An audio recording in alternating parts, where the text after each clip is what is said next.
J'ai fait un rêve la nuit dernière qui m'a vraiment chamboulée et qui a fait ressortir plein de trucs en moi que je pensais plutôt apaiser. En gros, ce rêve, c'était moi qui était un peu plus jeune et qui avait un studio. Et j'avais invité mes parents. Et mon père était garant de ce studio. Et d'un seul coup, mon père me dit qu'il ne veut plus être garant, qu'il ne veut plus avoir de lien financier avec moi, que c'est fini, mais hyper vénère. Et moi, je lui explique que, mais ne t'en fais pas, genre je mets plein de trucs en place, ça prend du temps, mais tout ça, ça va finir par payer, j'aurai suffisamment d'argent, même si dans l'histoire, il n'y avait pas d'argent qui était vraiment impliqué, quoi. Bref, et du coup, je finis par lui dire, mais est-ce que t'as confiance en moi? Et là, il me répond hyper sèchement et de manière détachée que clairement non, il n'a pas confiance en moi et que de toute manière, je finirais à faire le ménage. Enfin, il y avait un truc hyper péjoratif en disant que tu feras jamais rien de ta vie. Sous-entendu, t'es une grosse merde, quoi. Et tu sais, le genre de rêve où tu te réveilles et que t'as l'impression que ça s'est vraiment passé et que les mots qui ont été dits, ils me donnent l'impression d'avoir vraiment été dit. Tu sais, c'est comme quand tu rêves que, je sais pas, ton partenaire t'a trompé, que tu te réveilles le matin, t'as vraiment l'impression qu'il t'a trompé. Bah là, c'était exactement le même feeling. J'ai eu l'impression de vivre vraiment la scène. Alors, sûrement que c'est des projections de ce que je pense, de ce que j'ai l'impression qu'il pense. Et tout ça, ça m'a vraiment chamboulée en fait, parce que c'est ma petite fille intérieure qui a réagi. Et je me suis dit, purée, c'est fou à quel point je m'identifie encore énormément à cette petite fille. Cette petite fille à son papa qui a besoin d'avoir sa reconnaissance, d'avoir besoin de son amour inconditionnel. Parce que du coup, pour te mettre un peu de contexte, tout ça je te le raconte de mon point de vue.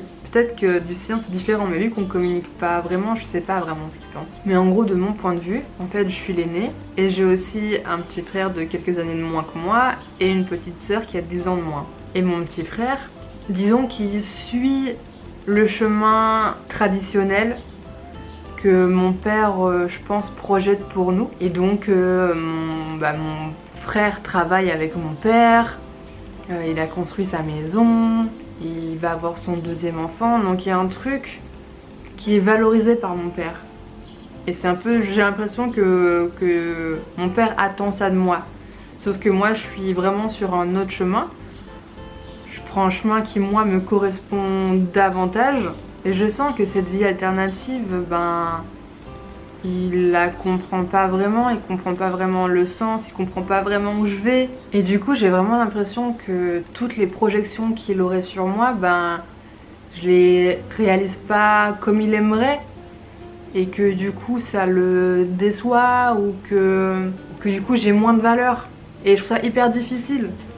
Et une fois de plus, c'est des ressentis, donc je suis même pas sûre de savoir ce qu'il pense. Et en gros, depuis toujours, j'essaie de rendre fier mon père. Je sens que c'est une quête en moi qui me dit, genre vraiment, il faut que je le rende fier parce que si je le rends fier, je serai une bonne fille, j'aurai de la valeur, je serai une bonne personne. Enfin, tu sais, il y a un truc d'apaisement. Sauf que je me rends bien compte que c'est pas sain en fait. C'est pas sain de vouloir rendre fier quelqu'un d'autre. La seule fierté que tu dois attendre, c'est ta propre fierté. Parce que si t'attends que quelqu'un d'autre soit fier de toi pour que toi tu te sentes en paix et épanoui et tout ça, ça marche pas parce que tu remets ton apaisement et ton bonheur dans les mains de quelqu'un d'autre, donc t'es pas maître de ton propre bien-être et c'est pas sain du tout quoi. Et en fait, je suis encore vraiment connectée à cette petite fille qui veut rendre fier son papa en réalisant des trucs que lui il a envie que je réalise, en tout cas que j'ai l'impression, tu vois, qu'il a envie que je réalise. Et du coup, ça me met une pression. Et du coup, j'ai l'impression d'échouer. Et du coup, j'ai l'impression que j'ai pas de valeur. Et c'est trop triste. C'est trop triste et j'ai envie de me détacher de cette pensée-là parce que je sens bien qu'en moi, ça crée un déséquilibre, que ça crée de la tristesse, que ça crée de la déception envers moi, tu vois. J'ai l'impression d'échouer un truc Et en fait, je prends conscience à quel point c'est fou en tant que parents et enfants. Nous, les enfants, on a des projections, on a des attentes de nos parents qui soient d'une certaine manière, qu'ils aient des certaines réactions et tout ça. Et vice-versa, en fait. Que les parents, ils aient des attentes sur comment on va construire notre vie, sur qui on va être, sur tout ça. Et je me rends bien compte que, autant dans un sens que dans un autre, d'avoir des attentes sur quelqu'un, de manière en règle générale, bah c'est pas simple parce que tu seras forcément déçu parce que t'as pas le contrôle là-dessus. Les gens, ils vont et ils réagissent et ils font et ils sont ce qu'ils sont et ce qu'ils ont besoin d'expérimenter et d'être. Donc ça sert à rien d'attendre en fait que les autres y soient et ils fassent ce que t'aimerais parce que ça n'arrivera pas. Et même si ça arrive, ça leur donne pas plus de valeur en fait. Et en même temps, tu vois, je lui reproche, au fond de moi je sens qu'émotionnellement je lui reproche d'attendre des trucs de moi, mais si je suis honnête, je me rends compte que je fais la même chose en fait. J'attends des trucs de lui, j'attends qu'il réalise d'une certaine manière, qu'il ait des autres attentes pour moi, enfin, j'attends des trucs de lui. Alors comment je pourrais lui en vouloir d'avoir des attentes par rapport à moi si moi j'en ai par rapport à lui? Ça marche pas mon histoire. Mais tout ça, ça fait des années que ça mijote en moi qu'il se passe des trucs et que c'est difficile et qu'il y a des blessures et qu'il y a des trucs en moi qui parfois se guérissent, parfois se réouvrent et tout ça. Mais là dernièrement ça m'a vraiment fait réaliser que déjà c'était pas guéri et qu'il fallait vraiment que je prenne de la distance et du recul parce que je suis trop positionnée en tant que mon enfant intérieur qui cherche à tout prix à rendre ses parents fiers. Mais ma mère c'est différent parce que je sais qu'on a la même vision du monde et que quoi qu'il arrive elle me comprendra. Et... enfin j'attends pas d'elle sa fierté parce que je pense que notre relation elle est un peu plus en paix et que je sais qu'elle me comprendra en fait. Mais du coup avec mon père je pense qu'il faut vraiment que j'arrive à m'émanciper émotionnellement et ne plus m'identifier vraiment à cette petite fille intérieure qui veut le rendre fier à tout prix.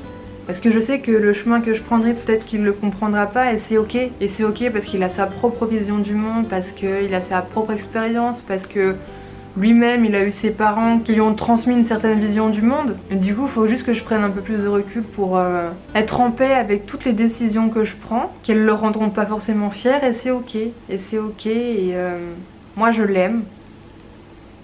Et même si lui...